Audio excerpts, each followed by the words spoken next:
Good morning. Today, on the second Sunday before Lent, the readings are Luke 8:22-25 and Genesis 2:4b-9 and 15 to the end. When the earth and the heavens were formed, they came into being because the Spirit of God, who had hovered over the waters, spoke the words that brought them into existence. In another translation, this particular reference in Genesis 1 verse 2 says, "A wind from God swept over the face of the waters." Each time something new was to appear, it happened because of the will and the word of God. The waters here represented the chaos that was before creation and that God changed into a sustainable world of order and balance where life could thrive. In the following chapter, we find the account of the creation of human beings, man and woman, as God ordained, again for sustainable and fruitful living. Everything that God did for creation was so that it was good. And then, a very long time afterwards, we come to the moment when Jesus is in the boat with his disciples, as recorded in Luke's Gospel. This account is also in Matthew and Mark, and it is rather significant if we want to find out more about God. What is it all about? First of all, we are told that Jesus fell asleep while they were sailing, and a windstorm swept down on the lake, and the boat began to fill up with water, putting them into danger. Then the disciples panic, and they can't understand how Jesus can remain sleeping while this storm is threatening them all, so they wake him up shouting, "Master, Master, we are perishing." We may appreciate how they were feeling. We ourselves would probably be very frightened under the same circumstances too. After all, we know that the elements can be dangerous, turning on us, as it were. But Jesus does not panic at all himself when he wakes up.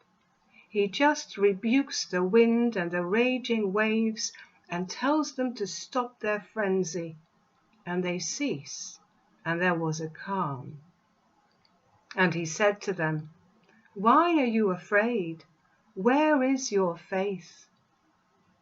If the disciples were afraid before Jesus calmed the storm, then this does not actually settle them down much, it seems, for it is said they were afraid and amazed, and said to one another, "Who then is this, that he commands even the winds and the water, and they obey him?" In the face of something awesome that we have never seen before, I'm sure we would all wonder at its significance. What this event did was help to deepen the disciples' understanding as to whom they were following. This person, Jesus, their teacher, was also their Lord, as they came to formulate some time later. The great catch of fish, the healing miracles, and now this, the calming of a storm simply by speaking the word. They all helped to enlarge the disciples' understanding, and yet, it seems, there were still other moments to come in which they needed to be taught another facet to Jesus' identity. There may be times for us too, when we are wondering what it all means, and also if there is anything new now come to light about God that we didn't know before.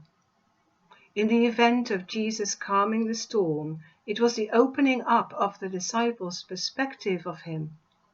Through this experience, they caught a glimpse of his true identity, and that it was closely linked to God himself. This was frightening, because if God was visible, touchable even, in Jesus, then what did that mean for them in their journey with him? We know that we are all sinners saved by grace, acceptable to God the Father because of the work of salvation through his Son Jesus. At that time, though, the disciples didn't know this yet. That work still had to come. In the meantime, Jesus' ministry among them gave them hints of his glory, his power, and his majesty that they could only make sense of if they allowed themselves to recognize his identity.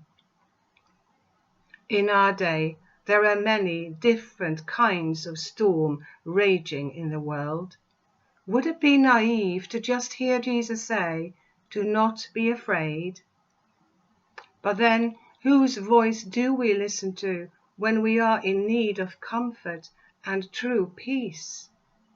In other words, who speaks life into our need? Amen.